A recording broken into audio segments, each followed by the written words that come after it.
Everything pisses you off, not in a dramatic way, just this constant low-level irritation. The light is too bright, sounds feel sharp, people talking feels intrusive, messages feel demanding, small problems feel way bigger than they should, and the worst part is you know you're being irritable, but you can't stop it. That right there is the hook, because this isn't about your personality suddenly turning into an asshole. It's about what happens to a nervous system that hasn't actually rested in a long time. Here's the part nobody explains to insomniacs. Irritation is not an emotion problem, it's a bandwidth problem. When your nervous system is under-recovered, everything feels louder, heavier, and more invasive because your system doesn't have spare capacity. You're not reacting too much, you're reacting with an empty tank. And when the tank is low, the system goes into protection mode. Think about it like this: when your nervous system is rested, it has buffers. Someone interrupts you, it rolls off, a noise happens, you barely notice, a plan changes, you adapt. But when sleep hasn't been restorative, and I don't mean hours in bed, I mean real shutdown, those buffers disappear. Every input hits raw, the brain stops filtering, so the world doesn't change, but it feels hostile. This is especially brutal for insomniacs because the irritation doesn't come from bad days, it comes from normal ones. You can have an easy day and still feel like you're on edge the entire time. That's because the nervous system isn't measuring effort, it's measuring load, and chronic poor sleep keeps the system in a state where even neutral input is interpreted as too much.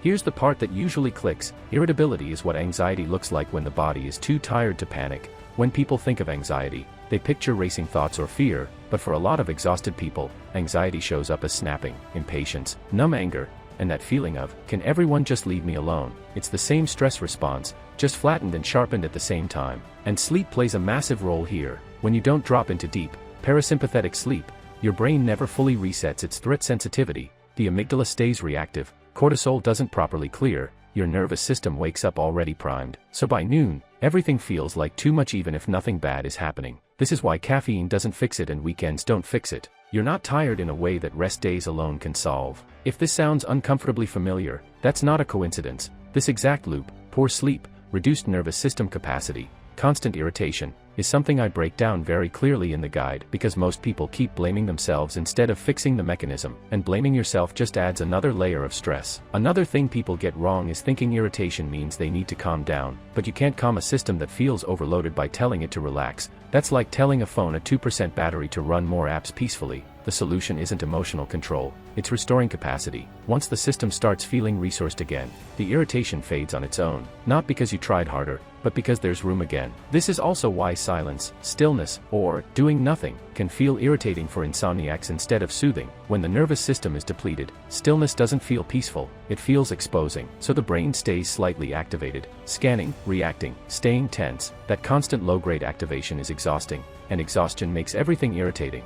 It's a self-feeding loop. What actually changes things is not forcing calm, but teaching the nervous system that recovery is safe and effective again. When sleep starts becoming restorative instead of just unconsciousness, you notice something weird. Sounds don't bother you as much, people don't feel as draining, your patience comes back without effort. That's not mindset work, that's physiology. And this is why so many insomniacs say, I don't even recognize myself anymore. You're not losing yourself, you're seeing what happens when a system lives too long without true recovery. The good news, and this matters, is that this state is reversible, not instantly, not magically, but reliably when you stop fighting symptoms and start fixing the sleep nervous system loop underneath. If you want the full breakdown of how to rebuild that capacity, not with hacks, not with supplements, but with actual nervous system signals, that's exactly what the guide is for. You don't need to become calmer, you need to become rested in a way your system actually trusts, and once that happens, the world stops feeling so fucking irritating, not because it changed, but because you finally have room to live in it again.